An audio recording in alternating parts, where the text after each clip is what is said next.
Hello again. This is the continuation of the teaching, Keys to Life and Success. Now, in the continuation, we are on the topic of fasting. And you will find out about the laws of fasting in the book of Isaiah, chapter 58. The things when we fast, the things we do on the days we fast that the Lord doesn't approve of. You will read about that one in the verse 1 to the verse 5. But what the Lord requires of us on the days we fast is from the verse 6 to the verse 12. So here today we are here to learn about the laws that we are supposed to participate on the days we fast as Christians. So let's read. I'm reading from my Good News Bible, and it says, "The kind of fasting I want is this: remove the chains of oppression and the yoke of injustice, and let the oppressed go free.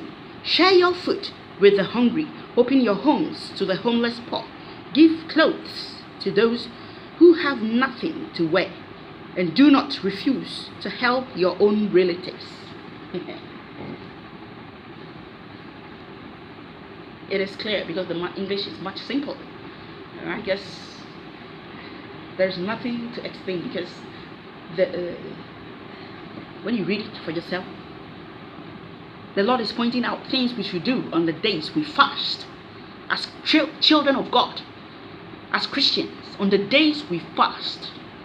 And even if you are not a Christian, I encourage you to participate in this law, because the blessings of God are not limited to the Christian. The blessings of God are not limited to the Christian. He said on the days we fast, we are supposed to share our food with the hungry. On the days you fast, you are supposed to share your food with the hungry. On the days we fast, you are supposed to open your home to the homeless poor. On the days you fast, you are supposed to give clothes to those who don't have clothes to wear. On the days you fast, you are not supposed to refuse help to your relatives.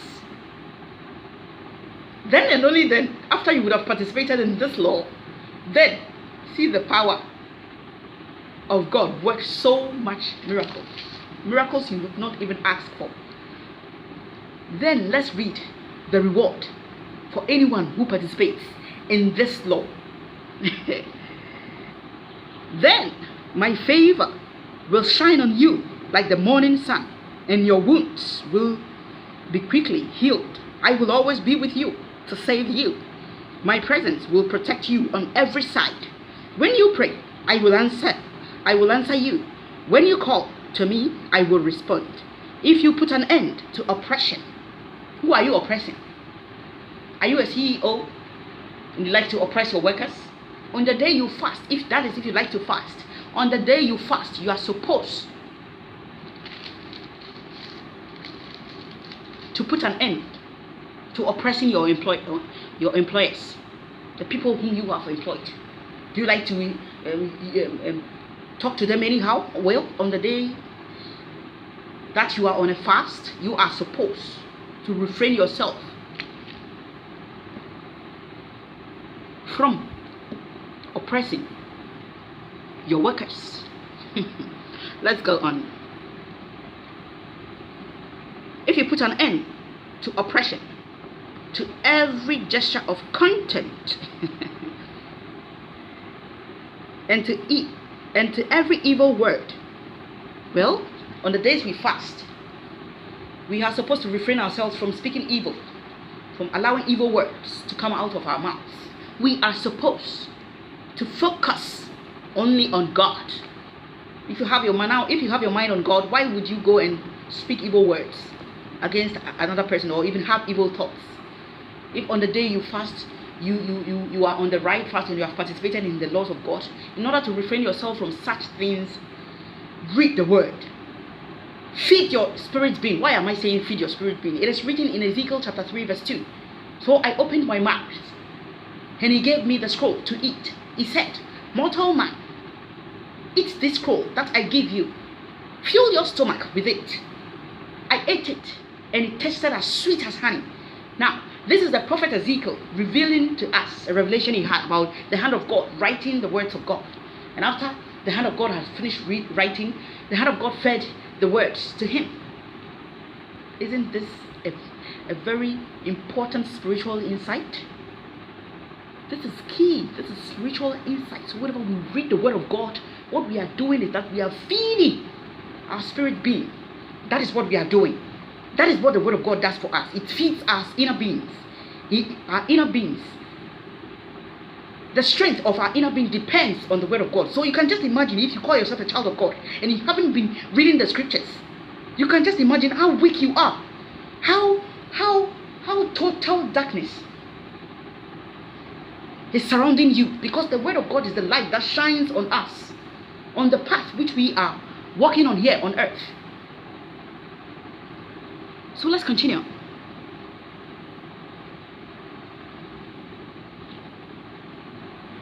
If you put an end to oppression, to every gesture of contempt, and to every evil word, if you give food to the hungry and satisfy those who are in need, then the darkness around you will turn to the brightness of noon, and I will always guide you and satisfy you with good things. I will keep you strong and well. You will be like a garden that has plenty of water, like a spring of water that never runs dry. Who wouldn't want this? Let's continue. Your people will rebuild what has long been in ruins, building again on the old foundations. You will be known as the people who rebuilt the walls, who restored the ruined houses. All these blessings, once you are able to participate in the kind of fasting the Lord requires of us, all these blessings, you will experience it. I am a participant of this law. I'm only able to bring this law to you because I've participated in this. I'm still participating in this law whenever I fast. So I encourage you, I urge you to put this law into practice. Even if you're not a Christian, doesn't matter. The blessings of God is not limited to the Christian. We all came from Him. God is the source of all life. He is the creator of all things. Provided you are here, you are listening, you are watching this video, I encourage you to cultivate the habit of fasting. Whenever you fast, put into practice these laws that you have heard today. Read it yourself. If you don't have a Bible, get one. Cultivate the habit. Whenever you read, you are not supposed to have a favorite book in the Bible, mind you. You are supposed to begin from Genesis to Revelation, little by little, little by little. I mean, come on, you will not read the Bible in one day, or in a week, or in a month.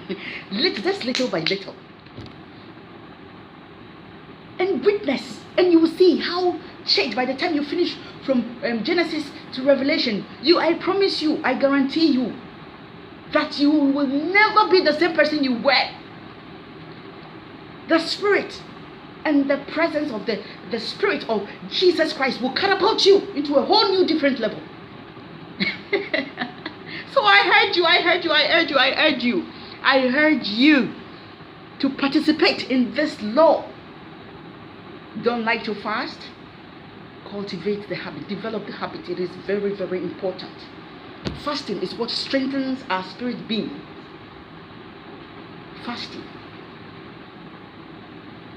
On the days we fast, that is we humbling us as our spirit beings before the Lord, sacrificing the food and the water we would have been eating if we were not on fasting. We are sacrificing it to the Lord. That is why you give out food to the hungry, because the Lord, whatever you do for people who are in need, you are doing it for the Lord. People who are in need, whatever you do for them, you are doing it for God. He has so much love for poor people that when you develop that kind of love for them, He blesses everything you do. So if you don't have the habit of giving, develop the habit of giving, especially on the days you fast. Give out. Give without thinking about the things, but rather give out the things you do. you give out on the days you fast. Give out the things, those gifts in the name of the Lord. Of course, say a word of prayer on it and give those gifts in the name of the Lord.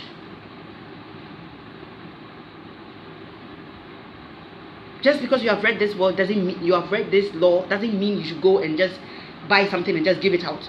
Remember, everything we do when we invite the Lord, what the enemy will the hindrance and the shackles and the chains that the enemy likes to bring in our way whenever it is time for us to receive our blessings, because you have given out your gift in the name of the Lord, when the enemy arises, because you give out that gift in the name of the Lord, that name which is above all other names will fight for you, and you will surely receive the blessings.